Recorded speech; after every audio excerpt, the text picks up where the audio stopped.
Hi there, this is Adam Jones. Welcome to Sweden. Today is the last day of our trip here in Sweden. I've been fishing for perch and pike, mainly perch as always. I get a little bit sidetracked by my favorite fish, but at the moment I'm with a Shimano 151 HG Caius on a Yasei BB Pike XH with a Soul Swim 160S.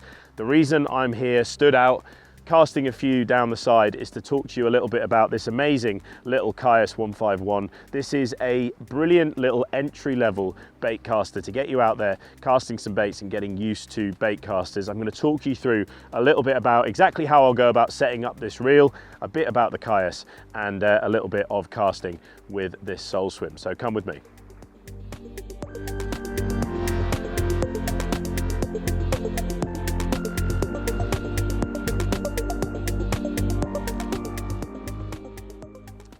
Right, so as I've said, I've got a Caius 151 HG in my hand. This is pretty much fresh out the box. It's been used by a couple of people whilst we've been here in Sweden, but I've not actually touched this reel yet. So I'm going to show you exactly how I would set it up if I've taken it directly out of the box, so that you can see my thought process and how easy it is to use this and not get a bird's nest, hopefully first time. So this has an SVS centrifugal brake system. It's got a super fast spool technology built in as well, so it's really easy to cast and nice and simple to set up. So if I just quickly talk to you about the centrifugal braking system, this has got little pins inside the spool that you flip out, basically to give more resistance or less resistance to the spool when it's spinning. If you imagine a merry-go-round with people on the merry-go-round, if 6 people were standing leaning away from the merry-go-round, it would go quite slowly, and if everybody pulled into the middle, the merry-go-round is going to go faster. And that's exactly the same with all centrifugal braking systems on reels. So you're adding extra resistance to the spool to slow it down, to add more brakes, and you're pulling them in to take less resistance off the spool, or to have less resistance on the spool to give yourself higher speeds and less brakes. So first time out of the box, I've got a Soul Swim on, as I said. There are 2 settings on a bait caster. All bait casters, there are at least 2 settings. One is spool tension, which is usually on this side by the handle. If the handle was on the other side, obviously it'd be on the other side. And you have a braking system. Often with a Shimano reel, you'll also have controls on the outside of the braking system to dial it in further. On this particular one, it's super simple. There's just centrifugal brakes on the inside and spool tension. So only 2 things to think about. So I've got my Soul Swim on there. I'm going to tighten up the spool tension, so turn it towards me so that it's not dropping off of the end of the rod tip. It's nice and tight.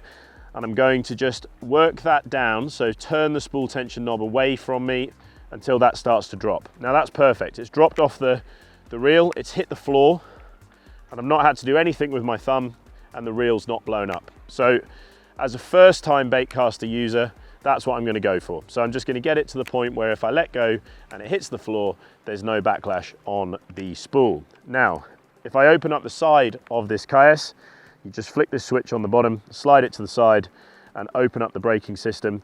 I've already added full brakes. So you flip these out so that they're right on the outside of that merry-go-round. If I was to tuck them all in, it's going to move much faster. So I've added full brakes because it's the first time I've literally thrown this reel.